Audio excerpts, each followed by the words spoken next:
നമസ്കാരം. നിയമസഭയിലെ പ്രതിപക്ഷ ഉപനേതാവ് പദവിയെ ചൊല്ലി ഇടതുമുന്നണിയിലെ പ്രധാന കക്ഷികളായ സിപിഎമ്മും സിപിഐയും തമ്മിലുള്ള തർക്കം കടുത്ത രാഷ്ട്രീയ പ്രതിസന്ധിയിലേക്ക് നീങ്ങുകയാണ്.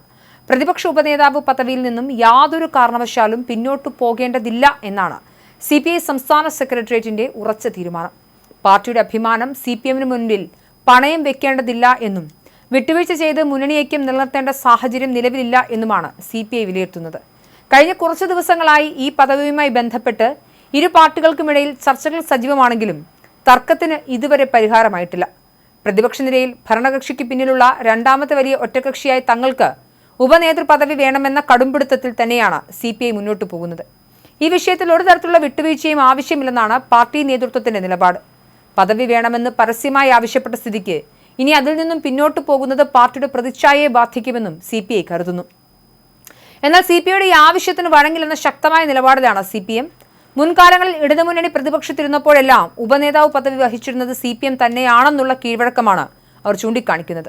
ഈ പഴയ രീതി മാറ്റേണ്ടതില്ലെന്ന നിലപാടിൽ സിപിഎം ഉറച്ചു നിൽക്കുന്നതോടെ ഇരു പാർട്ടികളും തമ്മിലുള്ള ഭിന്നത രൂക്ഷമായിരിക്കുകയാണ്. തർക്കം പരിഹരിക്കാനായി കഴിഞ്ഞ ദിവസം സിപിഎം സിപിഐ സംസ്ഥാന സെക്രട്ടറിമാർ നേരിട്ട് നടത്തിയ ചർച്ചയും പരാജയപ്പെട്ടിരുന്നു. വരും ദിവസങ്ങളിൽ മുന്നണി യോഗങ്ങളിൽ ഈ വിഷയം വലിയ ചർച്ചകൾക്ക് വഴി തുറക്കുമെന്ന് ഉറപ്പാണ്. അല്ലെങ്കിൽ തന്നെയും തെരഞ്ഞെടുപ്പിന് മുൻപ് PM ശ്രീ വിവാദവുമായി ബന്ധപ്പെട്ടും സിപിഐയും സിപിഎമ്മും തമ്മിൽ ഉടക്കിയിരുന്നു. തങ്ങളെ അറിയിക്കാതെയാണ് ഈ വിഷയത്തിൽ സിപിഎം നിലപാടെടുത്തതെന്നും PM ശ്രീ സംസ്ഥാനത്ത് നടപ്പിലാക്കാനുള്ള തീരുമാനത്തിൽ ഒപ്പിട്ടതെന്നും CPI ആരോപിച്ചിരുന്നു. അതിനെ തുടർന്ന് സിപിഎമ്മിന്റെ നിലപാടുകൾ അവർ വ്യത്യാസങ്ങൾ വരുത്തുകയും പിന്നീട് PM ശ്രീ പദ്ധതിയിൽ നിന്ന് കേരളം ഒഴിവാകുകയും ചെയ്ത സാഹചര്യമുണ്ടായിരുന്നു. ആ ഘട്ടത്തിൽ തന്നെ സിപിഐയും സിപിഎമ്മും തമ്മിൽ ഉടക്കി പിരിയുന്നു എന്ന തരത്തിൽ വാർത്തകൾ പ്രചരിച്ചിരുന്നു. വലിയ രീതിയിലുള്ള പ്രതിഷേധങ്ങളാണ് CPI CPM-നോട് ആ ഘട്ടത്തിൽ നടത്തിയത്.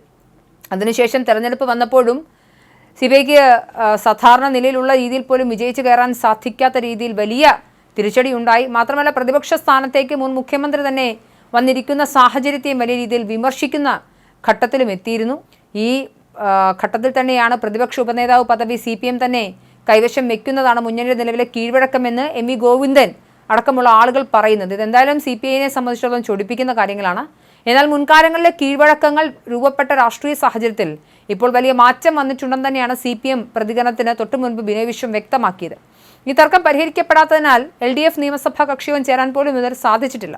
ഉപനേതൃ പദവിയിൽ അന്തിമ തീരുമാനമെടുക്കാതെ മുന്നണിയുടെ നിയമസഭാ കക്ഷിയോഗം വിളിച്ചാൽ അതിൽ നിന്ന് വിട്ടുനിൽക്കുമെന്ന് തന്നെയാണ് CPI നേതൃത്വം CPM-നെ ഔദ്യോഗികമായി അറിയിച്ചിട്ടുള്ളത്. എന്നാൽ ഈ ഭീഷണിക്ക് മുന്നിലും വഴങ്ങാൻ CPM തയ്യാറായിട്ടില്ല. ഈ തർക്കങ്ങൾ കാരണം സഭയിലെ അടിയന്തര പ്രമേയ വിഷയം നിശ്ചയിക്കാൻ പോലും ഔദ്യോഗിക യോഗം ചേരാൻ സാധിച്ചിട്ടില്ല എന്നുള്ളതാണ് ഏറ്റവും പ്രധാനപ്പെട്ട പ്രതിസന്ധി. എന്തായാലും ചർച്ചകൾ നടക്കുന്നുണ്ട്. അടിയന്തരമായി തന്നെ ഈ വിഷയത്തിൽ പരിഹാരം കാണുമെന്ന് പ്രതീക്ഷിക്കാം.